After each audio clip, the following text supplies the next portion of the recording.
I know most of you in this room, but for the people that do not know me, my name is Omar Barrento. I'm a partner at McCarter in English in the Business Litigation and Government Affairs practice groups. I want to welcome you all to McCarter's inaugural Black History Month event. The firm is very fortunate and honored to be hosting this event with the New Jersey Legislative Black Caucus. The caucus is on the forefront of fighting for issues that affect the daily lives of New Jerseyans, issues such as social justice, economic empowerment, affordable housing, and many others. So we want to sincerely thank the caucus and its leadership for giving us the opportunity to highlight some of their meaningful work today. Really quick, there are a number of elected officials and dignitaries in the room that I'd like to quickly recognize. Here we have Council President Lawrence Crump, who's in the house. We have Assemblywoman Carmen Morales. Assemblyman Reginald Atkins. Assemblyman Spearman, and let's give him an extra round of applause. He came from South Jersey, which is all to know, so thank you for coming. We have Assemblywoman McKnight. Senator, Jamila. All right, I'm gonna leave now. Apologies, guys. Sorry about that. We have Councilman. Who else do we have here? We have, pass over the list, yeah. Sorry, we have so many that I gotta get a list. Apologies, guys. She's honored. We also have Councilwoman for Mount Laurel, Sylvia Cullinan. Steve Hockaday, Councilman in Plainfield. Woo! I think that is it. If there's anybody else, Councilman, I have to apologize. Sorry, guys. We're just, don't mean. Yeah. Awesome. Thank you so much. Let's give him a round of applause. Thank you, Councilman. We thank you all for your sacrifices and dedication to public service.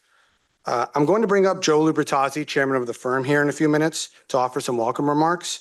But before I do that, I want to share with you all the genesis and purpose of today's program.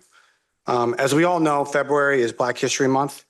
Black History Month was created to celebrate the contributions of African Americans in this country, to recognize the pivotal role that Black Americans played in this country's history and growth. It's clear that this month is supposed to be a celebration and a joyous endeavor.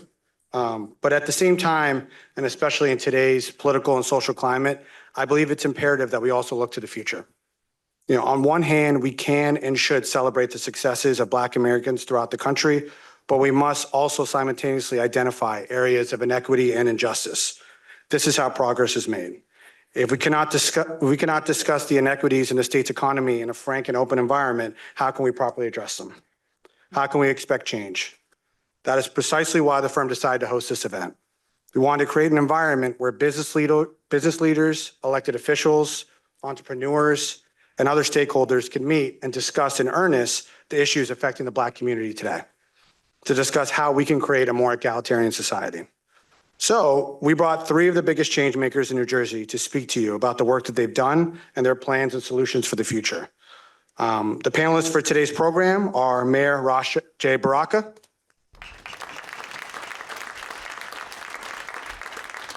we have Chief Community Development Officer at NJEDA, Ty Cooper. And she is not here yet. She'll be here in a few minutes, but we will have New Jersey Legislative Black Caucus Chair and Assemblywoman Shavonda Sumter. Let's just give her a round of applause. I could sit here and read off the many accomplishments of these esteemed public servants, but that will take hours, and that's why we have agendas with biographies on the back. So please make sure you read those. We also have some amazing sponsors for this event. We have Anya Management. I think Mike Powell's in the house to represent. Hey, Mike. We have St. Joseph's Healthcare. And we have Barai Development. We work together with these amazing organizations to raise money for the New Jersey Black Women's Collective. Assemblywoman McCoy should be here in a few minutes, and she'll be coming up here to speak a little bit about the collective. This event is also being catered by Black-owned businesses. As most of you guys, when you guys first came in, you guys had some delicious coffee and tea from Caribou. They're a new coffee shop in Newark. Lunch will be served after the program, and that will be catered by Madre and Son and Tawny's and Minnie's. These are two local Black-owned businesses that I frequent often, so I kind of just did that just so I can have a good lunch today. But they're fantastic places. We encourage you all to try their delicious food and to keep them in mind for future catering opportunities. Lastly, I just want to give a quick shout out to the McCarter team that helped put this event together. We have Ezreen Rahman, we have Kathy Furster, Elise Pashman, Ronak Ministry, Kelly Bridgeford, Yolanda Williams. There's a number of people who helped to put this event together, so I just want to give them a round of applause. You guys are the A-team. Thank you so much for putting this together. Isaac, I'm sorry, I see you in the back. I apologize. But without further ado, let's welcome Chairman Joseph Lubertazzi to the stage, who will offer some welcome remarks on behalf of the firm. And Omar didn't thank himself for all the work that he's put into this. Thank you all for coming today. Our esteemed guests, the members of the legislature, everyone who travels from far. I heard Mount Laurel. I understand you got a lot of snow this morning, as opposed to North Jersey got only a dusting. So thank you all for coming. So I want to start out giving special comment to Mayor Baraka. The founding member of McCarter and English came from Sussex County back in the 1860s. A little bit different, Sussex County, very backwards at that point, coming down to Newark, which does not, it looks a little bit different today. And I've been here since 1980 and seeing the change, and some of the change is dated, whether it's the Performing Arts Center, whether it's the Devil Stadium, but the amount of building that is occurring now with the residential apartment buildings that are going up, and I know that others have been approved. So I know you have more to do, Mr. Mayor, but thank you, and keep at it. We were talking a little bit before we started today about some of the challenges he still has, and those challenges also go through a number of cities that we have in the state. Events like this are very important. It's important that we speak to one another. It's important that we gather together. I know very few people in the room. Make your introduction now. We just started. Assemblywoman Sumter. Hey, everybody. You missed Omar's long speech, so don't worry. But events like this are important. We need to talk to one another. When George Floyd was murdered, we increased our pro bono efforts by creating a dedicated social justice project and would have people come in and discuss people and talk the history of different cultures and different injustices. I know my partner Moya Ogilvie is in the back, and she's very involved in the project. And we continue with pro bono efforts in terms of amnesty, people coming back into the community. I was saying, I know very few people in the room. I know Isaac. But everybody's talking to one another, which is important, and you know each other, and that doesn't always occur. And we need to talk to one another, and whether it's for Black History Month, whether it's a different event, I know that we're going to be hosting different events that Guillermo has mentioned. The more we know each other, the better it is. McCarter is very committed to diversity. I know the DEI initiatives are under attack under different reasons, and whether it's the U.S. Supreme Court, whether it's the current administration, we want to move people forward, and that's been important to us. And the diversity is important because whether it's our family at McCarter consisting of some 800 people, or whether it's the clients that we serve or the communities that we serve on a pro bono basis, all of it's very important. For those of you who watched the Super Bowl Sunday night, and specifically the commercials, I was very surprised. A lot of the commercials were unity driven, whether it was Snoop Dogg and Tom Brady hollering at each other, when it was talking about, I think there was a 3-year-old young lady who was running with very strong legs, and they were saying, don't body shame, when she gets to be 14. Those are the messages, those are the conversations we have to have. So Omar and everyone else who has attended today and the speakers, thank you all. Continue the conversations.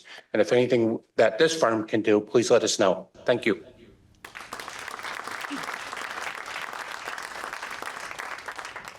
So we were going to have Assemblywoman McCoy come up at this time to talk a little bit about the New Jersey Women's Black Collective. She's not here right now, so what we're going to do, we're going to do audible. We're going to start the panel, and at the end of the panel, we're going to have Assemblywoman McCoy come up, talk a little bit about the organization and their efforts. And we do have sponsors, but we do have sponsorship forms in the back. So if anyone is moved by the message and wants to donate more, that never ends as well too. So we're just going to get into the panel. So my first question is going to go to Assemblywoman Sumter because she was late, so I have to go with her. I got to go with her first. Thanks so far. Assemblywoman, I know you spearheaded a legislative package aimed at addressing the results of the New Jersey disparity study. I know most of the people in this room are acquainted with, that study and the results, but if you could just briefly talk about what came out of that study and the legislative package you sponsored, what would it do to, remedy the situation that's been caused by it? Great, thank you. And good afternoon, and thank you to McCarter English for hosting this very important fireside chat. To my Legislative Black Caucus members, Hispanic Caucus, who is an Affinity Caucus, thank you for joining us today. I want to give you a round of applause. And to each of you who came out to hear this very important discussion, because we as legislators cannot do this work alone. We are also residents and citizens and professionals in this great state. The disparity study package of bills was legacy work. We stood on the shoulders of the late Senator Ron Rice, who had championed along with Senator Nia Gill to have the study done so that we can come up with an opportunity for minorities and women to participate in the state procurement process. So this was not by chance. It's very specific. I've been asked why veterans aren't included. As a legislative body, democratically led, and I know this is nonpartisan, we supported veteran set-aside programs, and it's proven to work. We've supported LGBT plus state procurement set-asides, and it's working. The court mandated that we have a study done to show that there was a disparity, despite the fact that we all knew there was a disparity and a lockout. The report came back and it was worse than we thought. Now, it's not Governor Phil Murphy's fault because it dates back to Governor Thomas Kean. Republican and Democratic governors have suffered from the same atrocities of not doing business with minorities and women in the state of New Jersey. Some of the data is egregious, meaning that a business who is a certified business, who has all of their degrees and credentials in construction, professional spaces, as well as goods and services. So there were 3 buckets where you could do procurement practices in with the state. 0.01%. 0.01%. Atrocious. We've proven that we can do the work as subs. We've proven that we can't wait for payment. We've heard that on panel upon panel with different chambers, that our small businesses can't get to the mid-sized business level without having prompt payment, that the reporting mechanisms were not secure because if they complained, then the prime would not use them. So hence all of the guardrails that we put in place for best practice, fair practice, a chance to just do business and thrive and spend money in your home state needed stronger legislative supports. So the package of bills, there were 12 bills that we started with. They moved in my committee, which is the Assembly Committee on Community Development and Women's Affairs, was to first acknowledge the study and the data that came out of it and identify who was most harmed, so we couldn't lump everyone in it. Now, it's always intriguing to me that other folks want to be in the same space of harm. I don't want to be in a space of harm. Say that. I want to be in a space where I can realize my best self, put my best self forward as a professional and do business in my home state. We saw that businesses outside of New Jersey fared better and had procurement opportunities. Now, why you can coast and get along, but why can't you do business at home and shop locally? and take care of your local ecosystem. Another bill was early payment. Because again, if you have to wait 4 to 6 months, because it's a drawdown system, submit your bills, submit your invoices as a small business, draw on a line of credit, because you had to pay people. And then you got to wait for the prime to get paid from the state, and then the prime has to pay you. And it's just a lag time that inhibits your ability to take care of your workforce, who also need their money to pay their mortgages, their rent, buy their food, put gas in their car. Basic table needs, which we always talk about, but I often say, and the mayor, Barack, and I often have this conversation, not sure whose table we're talking about. That's right. So the package of bills is imperative. Now, we're talking about over 20 years of identifying and getting a study complete. Study was completed in 2020, which was the pandemic. It is now 2025. So time is not our friend. We're on another legislative cycle. This governor has been good in putting diversity officers in places in multiple departments to do business with minorities. But I will say this, no matter whether you call it DEI, affirmative action, whatever it wants to be labeled, all of our businesses are better when we're inclusive and we allow people to realize their full potential. Thank you. Thank you, Assemblywoman. Mayor Baraka, as a resident of Newark, I see firsthand that Newark is experiencing a renaissance. You know, the city is going through remarkable change. Can you speak a little bit about your administration's policies or initiatives that have worked best to empower Black-owned businesses and have created a more inclusive economy? Absolutely. First of all, between 2021 and present day, we've spent over $200 million in Black, brown, and women businesses in the city. We've invested that much money, and that doesn't even include the subcontractors on projects we've, connected people with, the laws we created to force people to have some contractors, or contracts we went into with organizations like in the lead service line to force them to have local subcontractors. It also doesn't include the homes that we've allowed people to go into or purchase for practically nothing, giving them the kind of wealth. And that's important because in Essex County, white families in Essex County, first of all, there are 20,000 additional more African-American families than white families in Essex County. But white families own more homes than Black and brown families put together. In a population where 70% is Black or brown, which means making people homeowners is a revolutionary act to close the wealth gap in this county. We've also, done our best to make sure that other organizations outside of the city of Newark use procurement strategies towards local businesses, and that includes all of us. But Black and brown and women businesses have been an integral part of that. The Newark Alliance has been at the forefront of that, and Rutgers University, when Nancy Cantor was here, and we still have the Anger Collaborative, even though she's not here. Really at the beginning, Prudential did a study for us and showed that the businesses in our community, the anchor institutions, only invested 3% of their procurement dollars in the city. And if we went up just slightly, that you would add 30, 40, $50 million to the economy.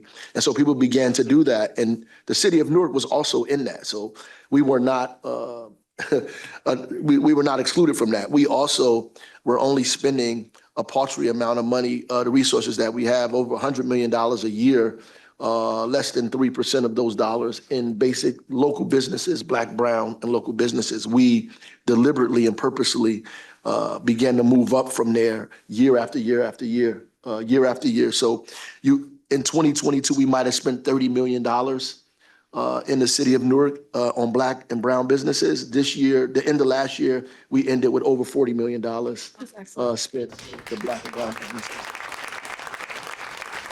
So very, very, very deliberate. And I would say two strategies that are important. One is put it into people's contracts. Contracts go longer than, these affirmative action laws. You put it in the contract. People respect contracts.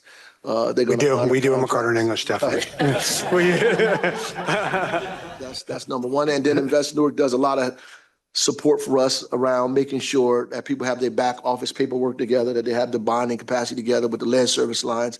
We loaned people money up front so they could be able to pay folks and lease equipment ahead of time so they could be able to participate and compete to be subs on these projects. And now these people are primes going forward, right?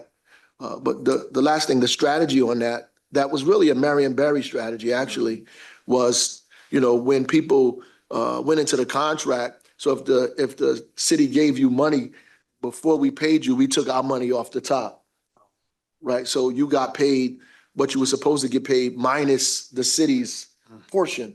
So when you went to the bank, it looked like you were up to date on your payments, which allowed you to have a better, report with the bank, and you could actually bond for more. Your capacity for lending is greater. All of that stuff helped you out. Your balance sheets look different. So we did that work for you in the city. So that was very helpful. Awesome. Next question is for Ty.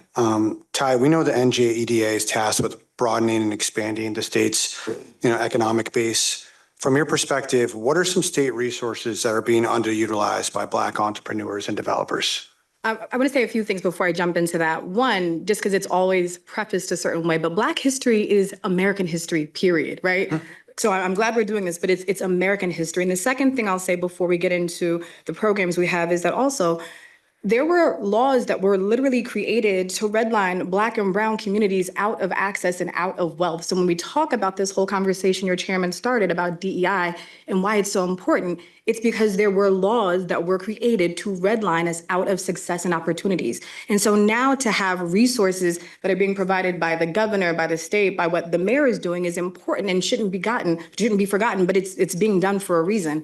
With EDA, again, we were super lucky to have Governor Murphy. Governor Murphy has been very focused on supporting us along with the legislature. EDA, when Governor Murphy got into office, one of the first things we did was update our mission and vision statement. So EDA is really focused on equitable and inclusive economic development.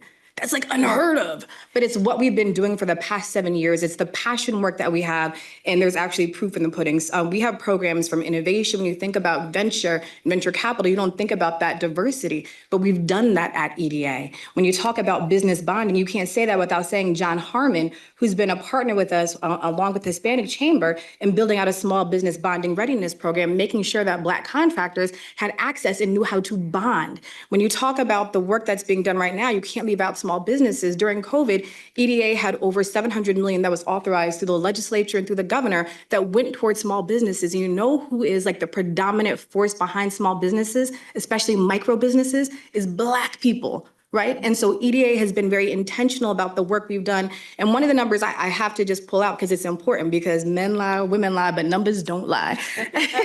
Is just when you think about the Main Street suite of programs that we had, out of that, we were able to process over 11,000 applications, had $168 million in approvals. And from that, 39% went towards minority businesses. And the reason we're proud of our numbers is because that hadn't been done before, but it's necessary to move and drive our economy forward. When we talk about programs that aren't being used, we've got NJZIP, we've got our Small Business Improvement Grant, we've got our Angel Tax Credit, we've got Film and Digital Tax Credits. So the gamut of programs that run the list at EDA, over 30 that are just within my department alone, are all programs that can be accessed for Black and brown communities. What we did differently was changed how we marketed, right? So if you're not marketing to communities, how will they know what programs you have? So bringing on great resources like Medina, Tara Dowdell, 360 from Atlantic 60. So we brought on all these firms to help us reach those target populations, and their numbers were outstanding. And so again, we've got resources. The governor has been great in supporting the initiatives at EDA, as has the legislature.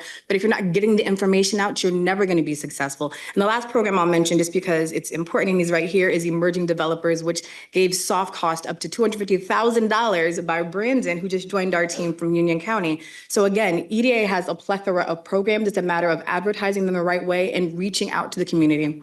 Awesome. This is more of a general question for anybody on the panel. What role do you think education and mentorship play in creating lasting economic empowerment for young Black people? I know the mayor is intricately involved with My Brother's Keeper here in Newark. I know there's a number of initiatives that you guys are probably a part of, but I just wanted to hear your take on that. Yeah, I think mentorship is incredibly important. Obviously, education is, but mentorship gives you someone to look at, someone to see, someone physical to touch. Obviously, so you could see that what you're looking for is possible, is plausible, is real, tangible, and they can give you real life advice very quickly. And stop you from making turns that might be, disastrous for you, and put you in places and in atmospheres that will help you advance skills that you already have, bring things out of you that are already in you, and that's important. And so when we do our summer youth employment, we try to make sure we've changed it from when I was a kid. We used to just, work in vacant lots or cleaning up garbage or doing different things like that, or we show up to places, and answer the phones. We changed it into such a way where we centered it around financial literacy. We created opportunity for kids to learn banking. But more importantly, we put them in spaces where we thought they wanted to be, where they would grow, where they would have questions, where they thought, this is something I would like to do. And maybe they made a decision in the middle of that, I don't want to do this anymore. But it helped them kind of hone in their talents and their skills and what they really desired. But putting young people specifically in the right place with the right folks is a home run all of the time. Not some of the time, but all of the time. I mean, there's a data point that shows that if kids are in any structured environment or any school, even if the school is failing, their life expectancy is far better than someone that is not in a structured learning environment at all, right? So a mentor goes a long, long way. Great. And to that point, the Legislative Black Caucus has done a couple of things. And I want to acknowledge Senator McKnight because she was a sponsor of the financial literacy program for schools to get it back in schools. The Freedom to Read Act in New Jersey. These are legislative actions that we had to take on. Also, looking at resource programs, we fund through our foundation interns, summer interns that are paid, because we need to develop policymakers for the future. We learned our students could not afford to work for free in a legislative office. I got my start being an intern in a legislative office in my district that was paid. That really helped to show me the opportunity of policy change systemically that can happen in the legislature. And I would argue that I've paid it back tenfold just from that experience. So we invest in our young people. We double down on it as a Legislative Black Caucus. Since then, the state AMO, Assembly Majority Office, and Senate Majority Office also take on summer interns from our district and pay them, because it's important, again, that they have financial support. And then just two other things. We funded what's called the Summer Freedom Schools after the Marian Wright Elderman programs, because we knew literacy was an issue coming out of the pandemic for our students. This is where you employ through faith-based initiatives that are registered as a 501c3 college level students back into the community. My kids participated in that program when they were young, and they still love to read. My son's a second-year law student. My daughter's master's prepared, but they will pull out a book and read a book, not just on an iPad, because it taught them not only a love of reading, but culturally appropriate, action-centered reading of some of the greats. We're funding those programs, and it's changing the literacy rates in Trenton, in Patterson, in Newark, in Camden, in Union County. And anyone can apply. That's a nonprofit, faith-based entity that has that evidence-based curriculum. And then lastly, I have the opportunity to spend time with the good old-fashioned Boys and Girls Club of Passaic and Patterson. A private donor funded a 10-week program to teach the girls how to form a business and teach the boys how to form a business, age 9 to 12. Shark Tank activity. I was a shark, and of course, I was probably more of a dolphin.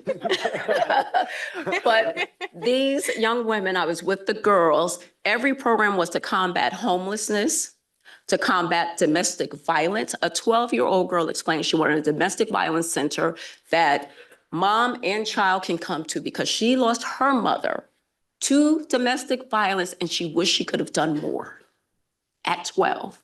So her business plan with her partner focused on that initiative. So we as adults, we have a responsibility, and I know this is an issue that's passionate for you as well, Mayor, and for you, Ty, now having a little one.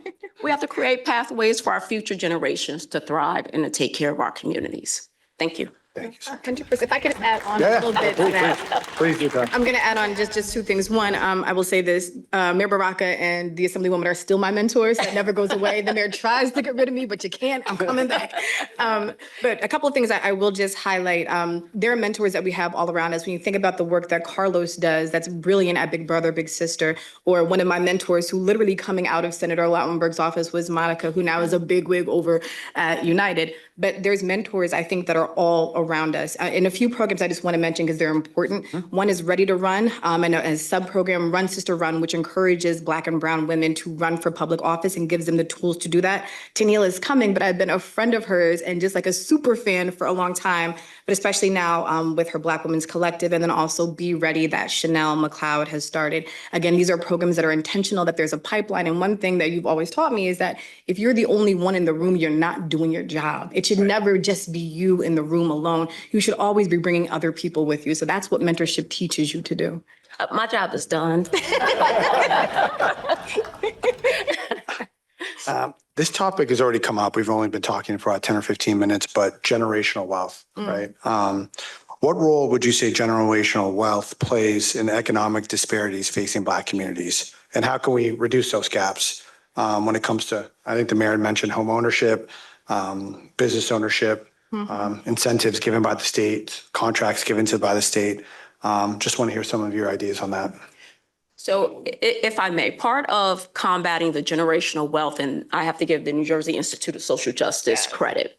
When I came in the legislature, one of the biggest projects that we worked on was juvenile justice reforms. What we realized of all the juveniles incarcerated in New Jersey in 2015, 98% of them were African-American males with life-standing charges that would keep them in a portal of low-wage earners, even if they came out of incarceration and tried to get on a path to build wealth, start a family. A crime they committed at a young age would follow them. So really working on those reforms for other opportunities, for remediation, repudiation, and the work that I do every day is focused on that. So our young people have a fair shot. The other piece is expungements. We wanted to do automatic expungements. When it came time for legalizing marijuana, the Legislative Black Caucus was double down in that space because we were incarcerated for having those 6 ounces on you or using it for personal use, and you got a life charge, could not work, could not get an apartment or a home or a mortgage because you had this charge, but yet you needed to live somewhere. So we learned that the system was a hot mess. Every county had a paper file. You had to go to the 21 counties just to try to get your record expunged. It was arduous. If one thing was wrong, you had to start all over again, and it would take you years to unravel this tangled mess. And what was clear for me, when I was running for one of the elections, got people working on my campaign, running in there and say, hey, I know you voted for me. Where's your I voted sticker? And it was like, nah, I didn't vote today. And I'm like, okay, you're working on my campaign and you ain't vote. How am I winning? This some fracking-knackle, right? So ask the second person and they're like, nah, and they're giving me that cool look. So I'm in behavioral health and I was like, all right, is it me? So I pulled one aside. I'm like, can you vote? And it was like, no, I can't vote. I have a charge from such and such. They'll tell me the one-on-one. So it made me double down on voter rights restoration, because sure as day, they were paying taxes, looking at me, working on my campaign. Upwards of 60 years old, could not vote for an offense they did, paid their time, and it was nothing other than an archaic law from the 18th century that locked them out of voting. that was on our books in the state of New Jersey.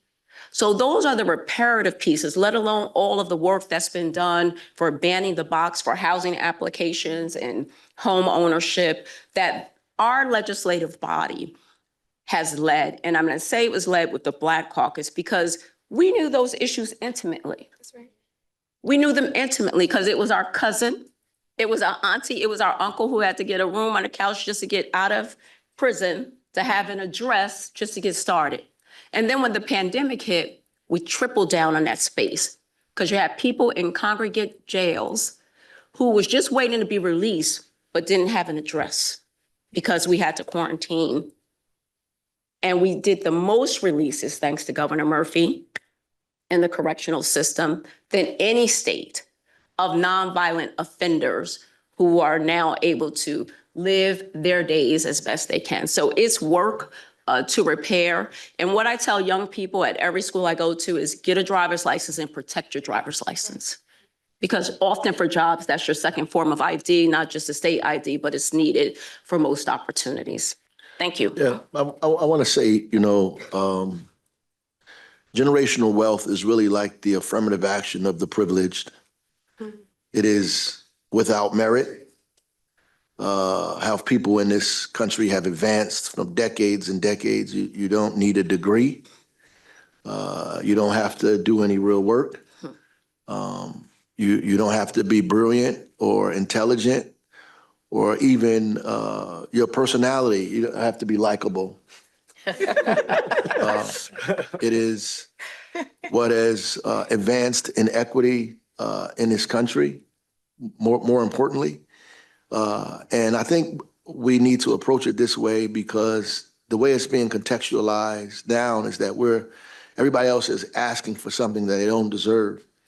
Really what's been happening is that most people have been working, trying to attain something that has been unattainable for them. And folks have been benefiting from the generational wealth that have been passed down to them.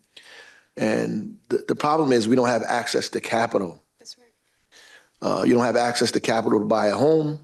You don't have access to capital to invest in your business. You don't have access to capital to turn your grandma's recipe into a brick and mortar store. You don't have access to capital to keep the business open. North Dakota is like on the list, number one, most friendliest states for business. I've mentioned this at the chamber, but they're on that list because businesses are able to be sustained. 77% of their businesses stay open, right? Many of our businesses come open and close, mostly Black, brown, and women-led businesses open and close because they have no support, no sustainability, no capital, and so they close down. And so they can't pass that down. You can't pass your salary down to your children. That's right. If you have a house and you own the house, even if you give the house to your children, which happens in our community, they can't keep it because they don't have the wherewithal to pay for the taxes and other things to fix it up. So they lose it, and so you lose the wealth. So Brittany Timberlake's bill is important that was passed. That's why it's important for us to get people into home ownership and important to invest in Black and brown businesses straight up and down and women-led businesses. We have to find a way to lift these businesses up and give them the access to the capital that they need. That's why I like the idea that Murphy came up with in terms of the public bank being an investment bank, not a commercial bank, but to allow it to invest in businesses and communities that are economically distressed and underrepresented. This is important. This is an important thing that we're talking about, especially in New Jersey. People look at New Jersey differently. 45% of the demographic in New Jersey identify as non-white. 45% say they're people of color. That's a huge number. If you start saying minority, that puts that in a whole different perspective, right? A couple of years, we'll be a majority minority state. That means that most people be identified as mixed race, right? So this whole concept of diversity and equity looks different when you start looking at it from that lens. What it begins to look like is people are cutting off their nose to spite their face. That our economy is going to fail because we refuse to invest in half of the people that are here in our state. right? Half of the people that are in our state. And they can't sustain themselves because they don't have generational wealth because they didn't start off, most of us was born on probation, and we are trying to find a way to participate in an economy that's refusing to allow us to participate in it. And then on the other end, telling us there's a shortage in labor, there's a shortage in investment, there's a shortage in wealth. None of this makes sense. None of this makes sense. It is like backwards. It's, self-defeating, right? And it is like turning inward on itself. You have hundreds of thousands, millions of people in New Jersey, in fact, who are not beneficiaries of generational wealth. The disparity study showed you that. And most people are walking away from it because you can't get on TV, nobody talking about it because they think we just talking about Black people. Right. Go ahead. That's what they think. They think when we say disparity study, we're just talking about Black people. We're talking about people from Newark. But it's just not true, right? It's millions of people who are impacted by that, so, period. So we have to find a way to make this discussion a broader discussion that impacts almost half the population of the state. I mean, it's hard to go after Mayor Barack, everybody knows that. But I'm going to pull up a point that the Assemblywoman talked about, which was cannabis, right? So as we know, there's been a war on drugs, specifically targeting brown and Black bodies for years. And so when CRC, which is the Regulatory Commission for Cannabis, kind of got into this space and is looking at how do we right-size things. You're never going to right-size what happened with the war on drugs. It was specific, it was targeted, it was intentional. But I think the legislature and the governor was really quite brilliant in ensuring that we have percentages that are set aside for social equity candidates. And those are candidates that were unfairly persecuted by the war on drugs. And the reason I'm bringing this up is it's a drop in the bucket. But one of the things we recognize at EDA, working with the Legislative Black Caucus and also working with the Honorable John Harmon, is that people do need access to capital. So if we can do something small, plant a seed, then that can grow into something much bigger. So we were given $20 million to start up 2 cannabis programs. One was joint ventures, where we gave the largest grants in the nation, $250,000, which was seed funding for cannabis businesses. The second grant we did was $150,000, and that was specifically for seed equity candidates. We were intentional, we were specific about that. And from those numbers, we now have 98 grantees that received over $20 million. And from those, the first 48, 29 businesses have actually been opened and are now operating. On the seed equity side, which is again, those social equity candidates, out of the 48, right now we have about 9 or 10 businesses that are open and operating. And so again, when we talk about generational wealth, when we talk about all those inhibiting factors, this is a small drop in the bucket. 20 million is nothing compared to the $2 billion industry that exists, but it is recognizing that there was improper things that were done, especially to Black and brown males specifically. And this is a small intervention on how to show that, like, if you invest in these communities, if you invest in Black and brown businesses, it'll be successful. So this is a great thing that the legislature did with us. Not changing anything, just incremental. Fantastic. My next question is, a lot of times when corporations or large businesses want to help, the first thing that comes to mind is, let me write a check, right? If there's a cause, if there's, a nonprofit or anything along those lines, just write a check.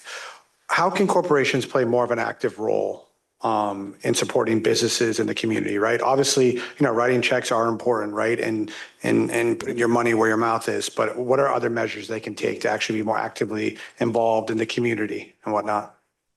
Right. I felt his thoughts.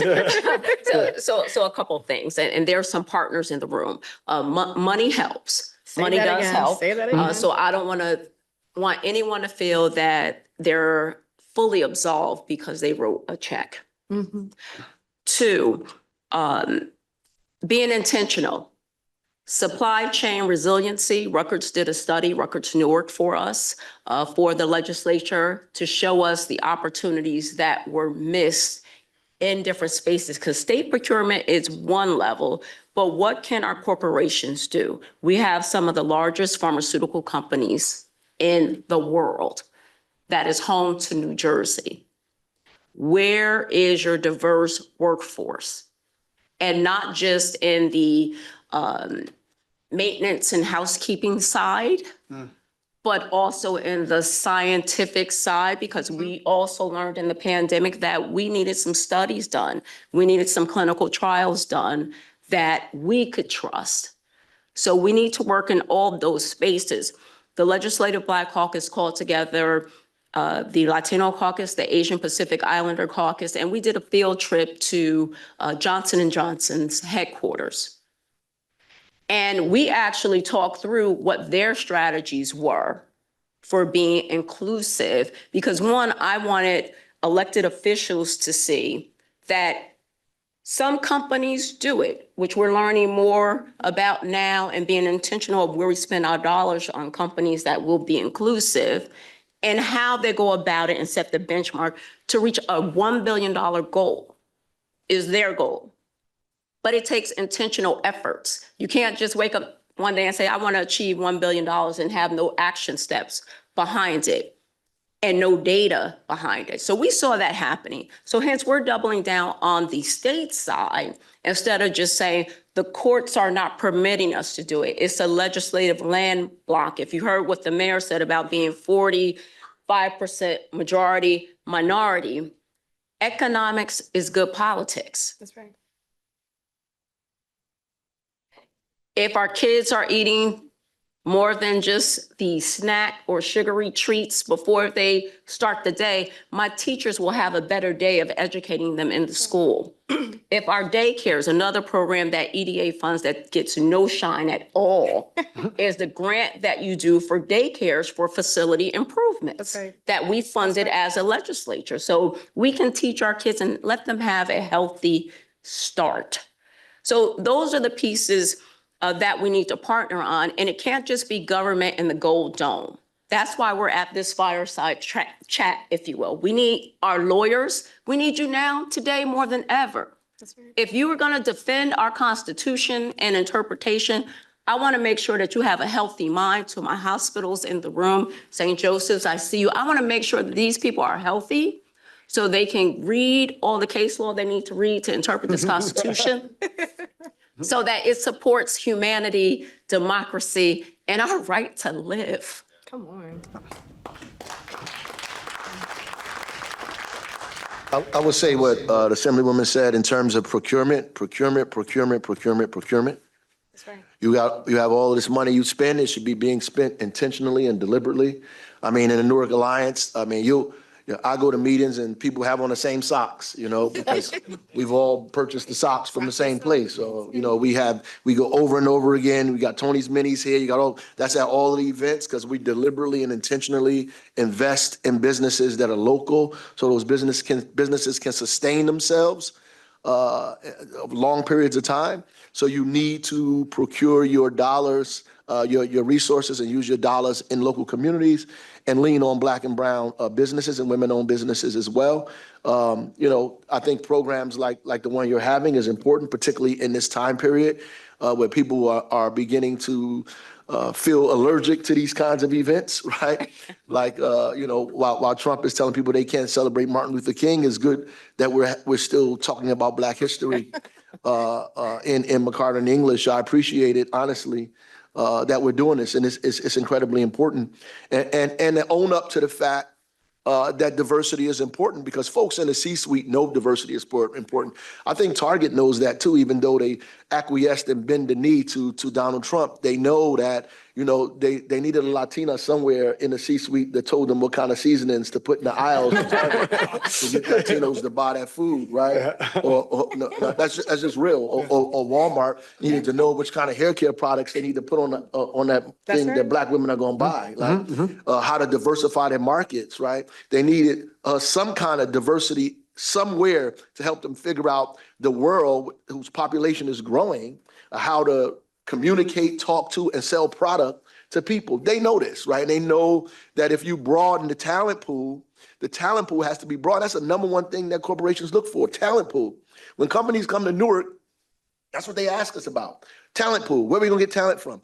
The more diverse and the broader the talent pool is, the more the perspectives and ideas and more powerful we are. So it's important to have diversity. It's important to have equity. It's important to have inclusion, right? In that, because it makes your business stronger. That's I mean, right. it makes That's the right. economy stronger. And folks know that, right? That's right. Folks, real folks in business know that, right? That's why you have this like divide. Some people say, I'm not letting go of this. We making money. You people are crazy. And then you got other people that are running over to the Trump thing, right? The folks, and I appreciate the folks that are standing up on the truth and saying what it is. This whole discussion about immigrants are stealing from the economy, that's like a crock of lies. You know, the reality is, the folks are participating in our economy. Right. Our economy is becoming more robust That's right. because working people spend their money. That's right. We're not waiting for returns on our investment. Like we're actually buying milk, and cheese, and bread, and clothes, and books, and all kinds of. That's what we're doing. We're not sitting at home hedging our bets on Wall Street. That's not what we're doing, right? That people are waiting for healthcare to go down and make more money. So I think that ultimately corporations can begin to lead the way, right, and making sure they do the right thing. A couple of examples: Audible. Come on. They gave their folks money on a card to go eat at local restaurants during lunchtime. That's innovative, creative. It's a hell of a thing to do. Is Joe Lubertazzi still here? I'd like for him to take notes on that, so I can begin the card They as well. also, because we had hire by live, they also gave people a little bit of money for their down payment and first month's rent That's right. to begin to invest in Newark apartments. That's real. That's putting money where your mouth is, right? I went to eat with employees from Audible at a local business where the company paid for their lunch at that time. That's just an amazing, amazing thing where folks began to deliberately spend money and hire employees that were Black and brown in their community. And as Shamana said, not people who just were simply like orderlies, like Beth Israel. They began to hire people up. You know what I mean? United did the same thing, right? So it's important for us to identify the businesses in our community who are playing well in the sandbox, right? Yep. Who are not leaving the city because we're demanding stuff or listening to the Republican lies. If you make corporations do stuff, they're going to run away. These corporations have not only stepped up to the plate, they've done above and beyond what we've asked them to, and they have not left our city at all. They're still here, and they're still partnering with us. Go ahead, man. I did it again. I put you after. I know, it's okay. Brock, I But apologize. I'm a humble brag on him because he didn't do this. When all of these corporations started turning back against DEI, the mayor organized a huge buy-in at Costco in Union County. And so there is so much power behind buying things, but also shopping where people are supporting you. So that was a huge initiative that the mayor just did, because he won't talk about it, but I will, and it was amazing. The other thing I would just say to corporations is donate your expertise. And then also, like what Newark Alliance has been able to really strategically do, find corporations to fund COOs and then also accountants for some of these small businesses. That can be a real gray area where there's a big need. And so if you don't have the time to donate and you've given a check, the other thing you can do is also make sure you're funding these roles that are critically important for small businesses to thrive. Right? Thank you, Ty. This kind of goes back to our initial question about mentorship, but can you talk about ways that we can increase representation of Black people in leadership roles, whether it be in government, in business, in the law? Love to hear your thoughts on that. So I Got hired of. Right. No, so one of the things I would say, and this is why the frustration with the push against DEI is so annoying, and that's what it is. It's annoying because there have been so many studies done from McKinsey and on that talk about the return when you actually invest in a diverse workforce. I think one of the smart things that this administration has done is place in chief diversity officers within each one of these, with each one of our commissions, within each one of our authorities. EDA did that, right? So we have Michelle Bowden, who is doing a phenomenal job, but the return is so true, right? So from the people we're hiring, the products we have, the usage has gone up. Our workforce has been more diversified. And because of that, the end product is just overall better. So again, the push and the fight against DEI is stupid. It's annoying. It's based in nothing but toxic racism. And so it's one of those things I think we have to call out. So when we also talk about corporations standing up, that also means standing behind DEI as well, vocally. You know, they're actually smart Black and brown people who could do some jobs. Women too, you know, they actually are, you know, Black who jobs. have degrees and PhDs. You know, right? Yeah, you can actually go find them. I mean, so it's not like a thing, you know what I mean? It's not a thing that you got to go find people. I mean, people try to make it a thing, but it isn't. Latino businesses represent 20% of the workforce in New Jersey. On their own, without an investment, without any support from the state, they building their own businesses, hiring folks, staying up, expanding and going generation after generation on their own with no investment, no help, right? So somebody knows a little bit about business and sustainability in those communities, right? So, it makes sense to begin to invest, but also pull people and put them in areas that help us market, keep businesses up, especially businesses that are struggling, businesses that are trying to start off on their own. How did I do this with $450? How did I do this coming thousands of miles away with nothing? How did I start this business and keep it open all of this time with no other help? Be great to go talk to some folks and figure out how they did that. And maybe we could figure out how to do it in the state or in the nation, right? At the same time, right? So there are dozens of people around here that are capable. What we have to do is begin to intentionally and deliberately go into these communities. There's nothing wrong with saying I'm going into a community because it is underrepresented to find people to put in this area. Right. We're being attacked because that's what people are doing deliberately, right? You have to do that deliberately because the opposite was done deliberately. Right. Because you deliberately kept people out, you have to deliberately go and get them, right? That's what makes sense to me. That's what we should be doing. I'm not ashamed of that, man. I'm not ashamed to say that that's what we have to do, that we have to figure out ways to create pipelines. Last thing, I was in Passaic, and a teacher told me there are no jobs for the kids that come out of school here, no jobs for the kids that graduate from college here. I said, people, both of these things can't be true. The state can't say there's a labor shortage and you're saying there are no jobs. Right. So two things can't occupy the same space at the same time, right? So if there's no jobs and there's a labor shortage, somebody's lying, right? So obviously somebody's lying or somebody's blind, right? Or they're deliberately and intentionally ignoring you. And so what needs to happen is you need to create a bridge between those folks that are saying they have people that can work and the people that are saying that they have jobs to give. Who's creating that bridge deliberately, right? And who's sustaining it so we can start pulling people out and putting them in a place where the jobs are? That's right. So a couple of things I will add. It is rooms like these that are mixed rooms. That are not just Black people, not just Hispanic people, not just women, not just men, not just persons with disabilities, not just veterans. Give me some of the other labels we got. We got them all.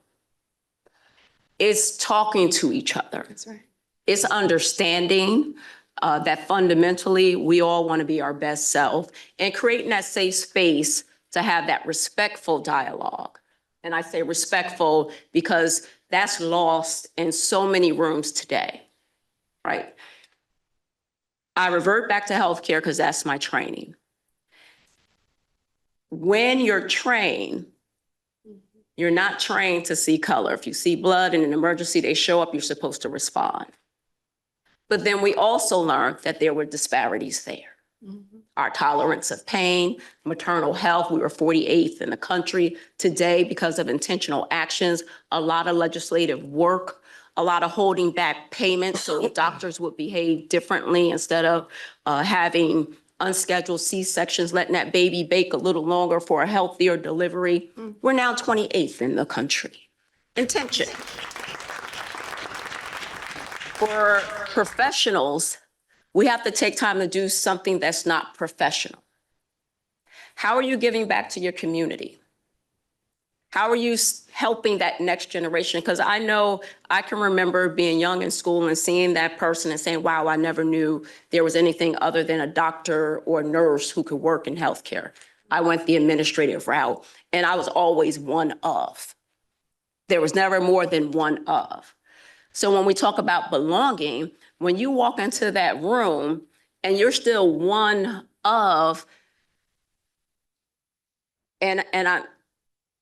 what do we have to do? Now, this is a secret. Most people don't know. All right, I got to say my prayer before I go in that room. That's right. I got to square my shoulders. before I sit at that table. And I have to make sure the words of my mouth and the meditations of my heart, Come on. right, are pleasing. Because I have to sit there and try to convey to a leader of any level, whether it's corporate, whether it's government, the why they should do what is right. Because Dr. King said the time is always right to do what is right. But we have to prepare ourselves to go in that space, to stand in the gap generationally 400 plus years later. That's right. As our authentic self. That's right. It's exhausting. It's exhausting.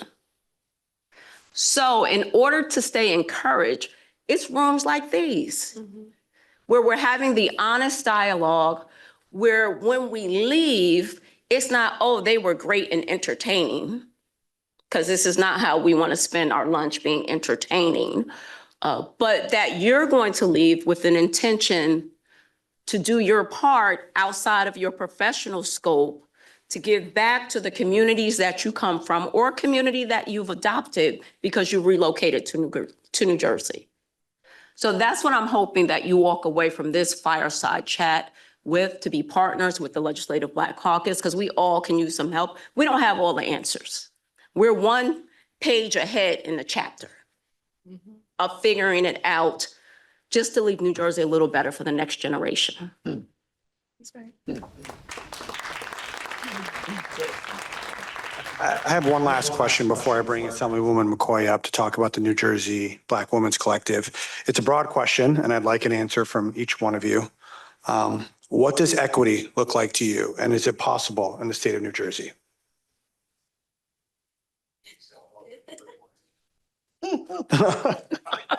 I know, Got me on Right. TV. So equity is one of those terms, and I use this because as we do this work, we use words that have new meaning today, and most folks say it as a trend, like woke, right? So equity to me is being able to thrive, to realize the economics that I choose for me and my family. And not being inhibited because I'm a woman, or because I'm a Black woman, or because of my zip code. In New Jersey, unfortunately, your education is tied to your zip code. Your housing and the quality of housing is tied to your zip code. The cost of your auto insurance is tied to your zip code. It's expensive to live in an urban center. And we're taxed just because we live in an urban center. And it's not fair. We know it's wrong. Access to healthcare quality, because you live in a certain zip code, you're going to the nearest hospital, not the hospital with the best leapfrog grades, or skilled in cardiac surgery, or skilled in maternal perinatal care. Heck, Trenton didn't even have a birthing center. Couldn't have a baby in Trenton. Jersey City, you couldn't get a birth certificate That's right. because of all the dead people still being alive. So equity to me looks like being able to choose where you live anywhere, not only in New Jersey, but in this world, and being able to be your best self. I'm gonna go before the mayor. Because there's no way I'm gonna go after for this one at all. And I'm gonna say this through the lens of a new mom. So I have a beautiful little baby boy who is Black and Palestinian, and in all of his richness and beauty, when I think about the future that I want, and when I think about equity and inclusion, I want a world that is prepared for his greatness. I want a world that is open for his brilliance, and a world that is prepared to just let him be great. So for me, again, and this is strictly through the lens of a mother of a newborn baby, like that's what I'm looking for. And that's what's really gonna matter. And I will say for the EDA hat, again, I started off by saying like our purpose has really been focused on equitable and inclusive economic development. That has enhanced our strategy. That has made us better as a state, and that has made us 10 times better as an authority. And so as long as we keep on investing in programs that ensure that diversity is key throughout, I think we're gonna keep on doing a good job and keep on having a great return on our investment. I like to start off what inequity has done. I mean, between Newark and Livingston, which is 8 miles apart, there's a 14-year life expectancy difference. You can ride your bike to Livingston, but there's a 14-year life expectancy difference for children who did not choose to live in those zip codes. Right. So that means that all of the social determinants in those communities are so poor and debilitating that it affects their outcomes in life, whether they actually live longer, access to food, access to healthcare, access to quality housing, access to education, access to transportation, opportunity. It's killing them. So the work that we do actually adds years to people's lives when you change those things that surround them. That's what inequity does. It is not equality because we didn't start off equally. So if I gave everybody in this room $100, and if you already had $100, now you have 200, and everybody else still starting with 100. So the reality is you compound inequity when you give people the same thing, right? So when Donald Trump and his, people start talking about, we are discriminating when we talk this way, the reality is if we continue to do the things that we've been doing, we're going to exacerbate inequity, right? What we have to do is give people a leg up, an opportunity, yes, but you have to give them support at the same time, right? You can't just open the door and say, now the door is open. And the door has been open for you for 50 years, right? I just got in here. Like, what am I supposed to do now? This is what's happening. Oh, you can't keep up. You had a 2-mile head start. Like, you can't keep up. Of course not. Like, my mother used to say, there is no such thing as Superman, right? There's no such thing. There's no Superman and there's no kryptonite. That's what she would say. So the reality is, I don't care how hard you work, how smart you are, how tough you are, how big you are. You can't catch up. You can't catch up. So you need help. You need support to do that. And it doesn't make you less of a person. It's an indictment on the system, not an indictment on you. That's right. That's right. It's an indictment on where we live, not an indictment on your ability or your capacity. So equity to me means, at some point, lifting people up so they can compete and participate at a level that's commensurate, right, with everybody else, right? And if we can't do that, then what we're doing is talking. And so what we do is some of us get through the door and we get positioned. It's so hard for us to get through the damn door. It's so difficult. By the time we get there, we so beat and exhausted and worn down and hurt and emotionally destroyed and dealing with all kind of nonsense in the process. We're afraid to open the door back up again. We're afraid that if we open the door for somebody else, they're going to kick us out. So we now in the room stuck and people talking about us, oh, you just thinking about yourself. You in there like going through all kind of trauma. Like, I just got in this place yesterday, man. You want me to open the door today? You got to give me 5 months at least. I need a few more months to get myself together to open this door so I can let other people in, because I don't want to be put out. That's really what's going on. That's really, and people are talking about people in these spaces who refuse to open their mouth, who refuse to stand for what's right when they know what's right in their gut, refuse to do what their instincts are telling them to do. Because they're in a space that they've never been in before. But God let us in rooms so we could be like Caleb and take the grapes out and show everybody else that with a promised land in. Yeah. That's really what it is.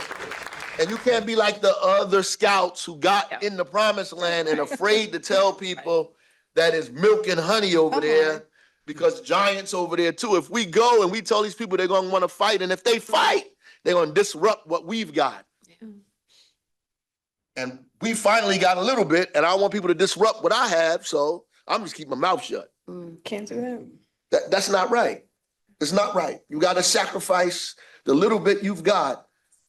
Keep your fingers crossed and pray to a higher power to make sure when you open the door, other people come in and they don't kick you out. Yeah. Before we end the speaking portion of this program, one kind of major theme that these great panelists talked about was taking action.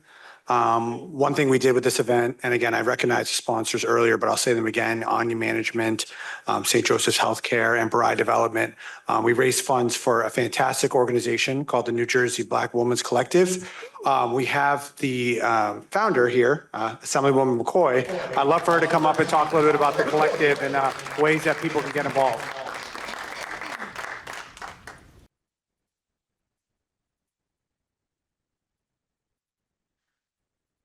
All right. Good afternoon, everyone.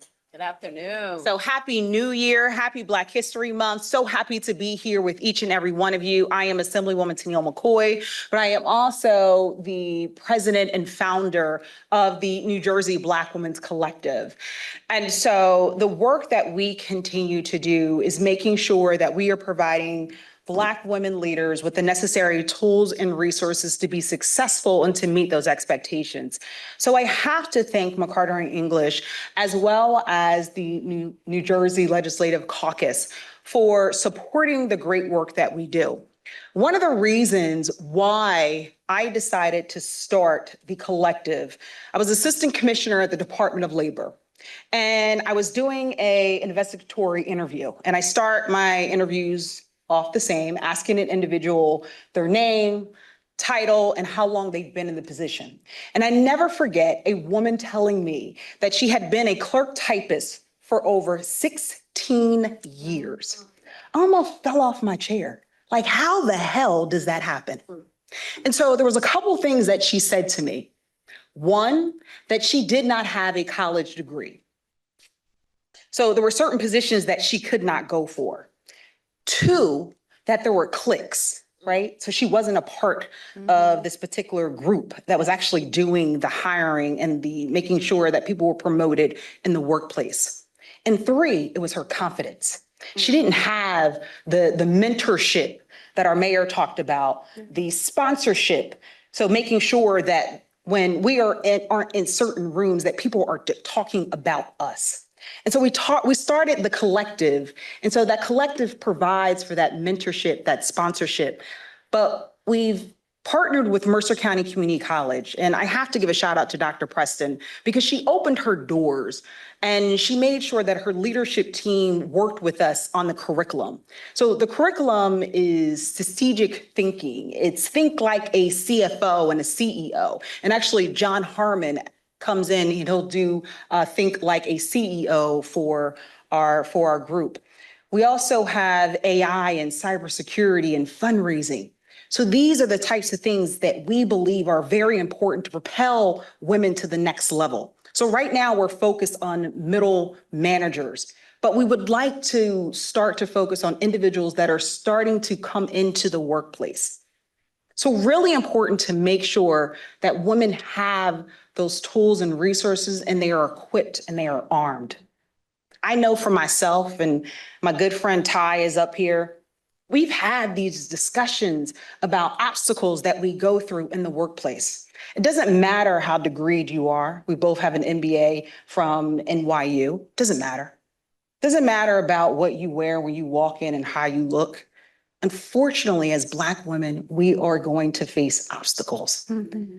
But it is critical that collectively we work together. And so thank you so much for this opportunity to be able to come before you. But some of the things that we obviously need is fundraising, so funds to be able to make sure that women who can't necessarily afford to come through the program, that we can provide them with scholarships. We also, if there are speakers, if you would like to be a speaker, would love to have you. So thank you so much for the opportunity. And I really enjoyed the panel, our chairwoman. It's always incredible to see you and all of my colleagues from the Assembly. But let's continue this great work. You know, Black History Month it's just not about the month. It's something that obviously we want to be able to celebrate 365 days out of the year. But most importantly, it's really about making sure that we celebrate those leaders who have paved the way for us.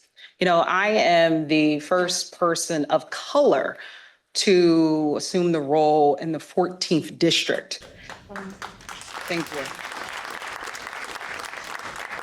And I remember people saying, "Oh, Black girl magic." I said, "This is no magic. This is no potion. This is hard work and dedication." Yeah, that's Cindy, right. That's right. And so really important for us to continue to make sure that we're supporting one another and we're doing this incredible work. So thank you so much for the opportunity.